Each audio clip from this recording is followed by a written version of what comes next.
Dans la Maison Dorée, la résidence somptueuse que l'empereur Néron se fit bâtir, la principale salle à manger était ronde et elle tournait jour et nuit sur elle-même en imitant le mouvement de la voûte céleste. Cette brève description, rédigée au début du IIe siècle par l'historien romain Suétone, a longtemps interrogé les chercheurs. On ignorait tout de l'édifice en question, jusqu'à ce qu'en 2009, une équipe franco-italienne dirigée par Françoise Villedieu fasse une découverte exceptionnelle à l'angle nord-est du Palatin. Une structure datant de l'époque néronienne était dissimulée dans le sol d'une terrasse artificielle. Après la mort de Néron, en effet, l'ensemble de la Maison Dorée fut progressivement démantelé. À l'emplacement du lac central s'élèvera le Colisée. Le colosse trônant dans l'immense vestibule sera déplacé auprès du Colisée. La Kenatio Rotunda, quant à elle, sera enfouie dans les années 70-80 sous une terrasse sur laquelle s'élèvera au IIIe siècle le temple d'Elagabal, dédié ensuite à Jupiter Ultor. Aujourd'hui, au sommet du Palatin, nous voyons encore les traces du temple de Jupiter Ultor sur sa terrasse.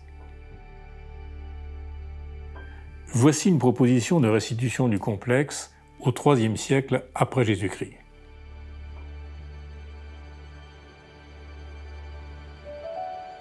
La terrasse et le portique qui l'entourent ont en fait agrandi la colline.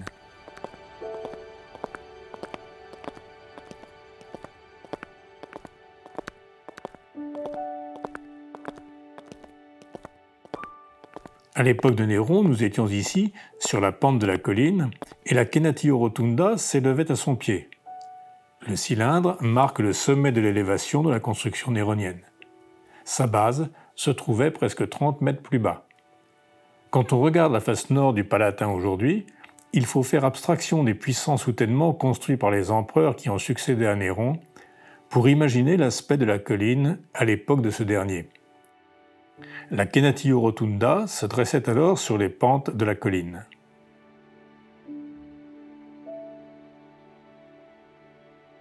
Les fouilles menées à cet endroit par l'équipe de Françoise Villedieu ont permis de dégager partiellement un soubassement dans lequel était installé un mécanisme complexe assurant la rotation d'un plancher tournant. Si il était entier, on le verrait d'abord de l'extérieur, puis on entrerait dedans, on irait voir le mécanisme, on ferait une visite. C'est ce qu'on pourra faire avec les restitutions. Oui, en virtuel. En virtuel. Oui.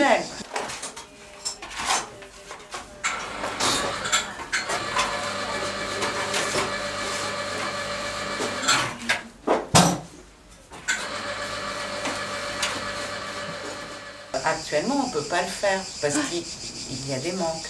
Il y a des absents. Il y a des parties qu'on ne voit pas. Que vous ne comprenez pas même. Il y en a en plus qu'on ne comprend, dont on ne comprend pas la fonction. Là, le fonctionnement plus que la fonction. La fonction, c'est en relation avec le mécanisme. Extérieurement, l'édifice devait se présenter sous la forme d'une tour ronde à 2 niveaux. Le niveau inférieur était destiné à la machinerie, l'espace supérieur à la salle à manger proprement dite. On devait accéder à l'espace supérieur directement depuis le sommet de la colline, probablement à partir d'une aile de l'extension des constructions néroniennes sur le Palatin. Pour l'instant, suivons le parcours d'un employé chargé de contrôler le fonctionnement de la machinerie. Le soubassement se composait de 2 parties, un rez-de-chaussée et un étage. Le rez-de-chaussée n'a pas encore été dégagé par les fouilles. On ignore donc comment se faisait précisément l'entrée dans cette partie technique. Toutefois, on en connaît l'agencement général. Depuis un premier couloir annulaire, l'employé passait par une baie pour accéder à l'espace central. Le rez-de-chaussée mesure 14 mètres, ce qui correspond à environ 4 étages et demi, et pour arriver à l'étage, il faut emprunter un escalier à vis aménagé dans le pilier central. L'escalier compte 63 marches, construites en briques comme les murs. Il s'agit de la première réalisation de ce type bâtie à Rome. Elle nous révèle l'ingéniosité des concepteurs de l'édifice. Toutes les briques ont été taillées pour épouser la forme circulaire des murs. À cet endroit, on peut observer une marque particulière sur la brique d'une des marches. Il s'agit d'un timbre apposé par le fabricant lors de la confection de la brique. À environ 12 mètres de hauteur, un anneau fait de blocs de travertin est inséré dans la maçonnerie. Il la renforce au niveau de la retombée des arcs supportant le plancher de l'étage. Arrivé à l'étage, le personnel avait accès à divers dispositifs techniques qui, pour l'heure, n'ont été que partiellement dégagés et dont on ignore encore le rôle exact. Ainsi, dans l'espace central autour du pilier, on découvre deux aménagements placés en position symétrique. Ces renfoncements pourraient avoir accueilli un appareil servant à amorcer le mouvement du plancher tournant de la salle à manger. Dans l'espace central, le personnel de service pouvait contrôler les engrenages qui entraînaient le plateau tournant de la salle à manger. Ces engrenages étaient logés dans un énorme massif de maçonnerie qui a été démantelé au moment où l'édifice a été mis hors de service afin de récupérer les pièces qui les composaient. Du système ne se conservent que quelques fragments de barres et d'autres éléments en fer, ainsi que de nombreuses empreintes laissées par des objets similaires. Les quelques éléments découverts, et ce que l'on connaît des techniques en usage à l'époque de Néron, ont servi de base à la reconstitution du mécanisme. Le but ici est principalement d'imaginer un système de fonctionnement possible, sans prétendre reproduire exactement la solution adoptée dans l'Antiquité, car les données disponibles sont encore insuffisantes. La force motrice du mécanisme devait être fournie par une roue à aubes. Celle-ci était alimentée par un canal provenant d'une dérivation de l'Aqua Claudia, un des aqueducs qui alimentait le Palatin. Le mouvement était transmis au plateau tournant par un système d'engrenage, permettant une démultiplication totale de 300 fois dans la modélisation actuelle.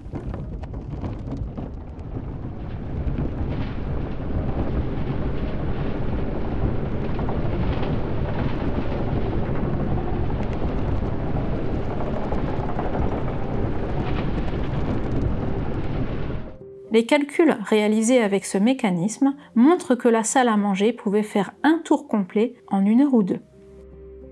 Toujours à l'étage, à partir de l'espace central, le personnel de service pouvait accéder au couloir annulaire par une baie pratiquée dans le premier mur. Dans la partie du couloir annulaire qui est conservée à l'ouest du mécanisme était aménagée une sorte de fosse maçonnée. Elle servait peut-être à monter directement du rez-de-chaussée des pièces longues, difficiles à passer par l'escalier tournant. Le plafond en bois de ce couloir est porté par des corbeaux de travertin, dont certains sont toujours en place. Entre ce plafond et le niveau de la salle à manger proprement dite, devait se développer un couloir technique, permettant notamment de loger des dispositifs visant à susciter l'étonnement des convives. Notons que pour tous les éléments décrits jusqu'ici, les tentatives d'interprétation se heurtent à l'état très fragmenté des données, mais aussi à l'absence totale de comparaison possible avec des aménagements semblables ou apparentés. Un fait reste cependant certain, le soubassement que nous venons de visiter ne servait qu'à l'entretien et au fonctionnement de la machinerie.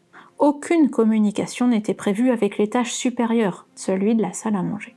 Néron, ses invités, et tout le personnel intervenant dans le cadre des banquets accédaient à la plateforme à partir d'un autre corps de bâtiment accolé à celui de la salle à manger tournante, vraisemblablement au sud de celle-ci.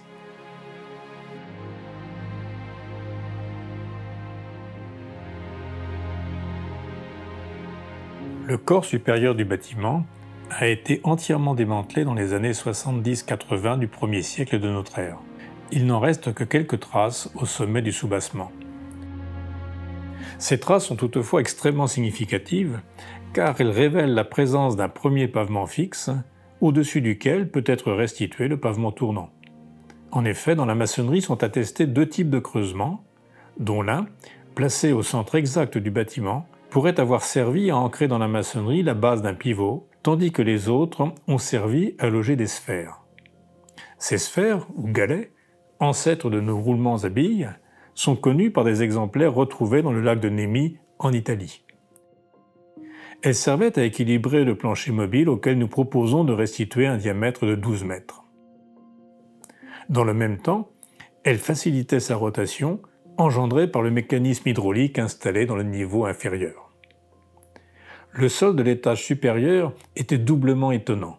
La partie centrale, sur laquelle dînaient les convives, tournait à 360 degrés, tandis que sous la colonnade qui l'entourait, le sol reposait sur une charpente, non sur une voûte maçonnée, ce qui laisse supposer l'existence de trappes pour faire apparaître d'autres dispositifs suscitant l'étonnement, comme la servante automatique décrite par Philon de Byzance au IIIe siècle avant Jésus-Christ.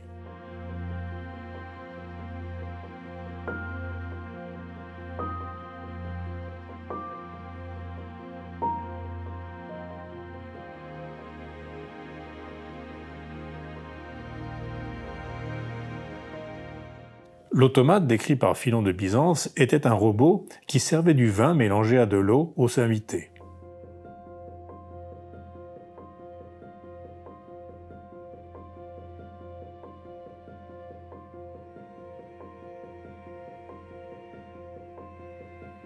Un système de pistons cachés à l'intérieur permettait de faire couler successivement les deux liquides.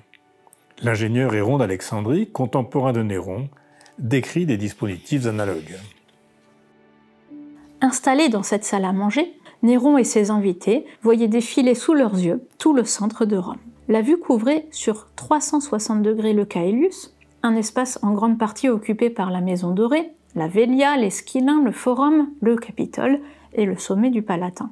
Il devait être prévu qu'à un moment donné du dîner, les convives se trouvent face à la statue du colosse de Néron, installée dans le vestibule de la Maison Dorée, construit là où se dressera plus tard le temple de Vénus et de Rome. Aujourd'hui encore, le panorama est imposant, bien qu'il ait été profondément modifié au cours des siècles suivants. Échappant aux limites qui s'imposent au commun des mortels, l'empereur se retrouve dans un espace reproduisant le mouvement de la voûte céleste qui, selon ses contemporains, tournait autour de la Terre. Il se rapproche ainsi de la position des divinités et plus particulièrement du Soleil.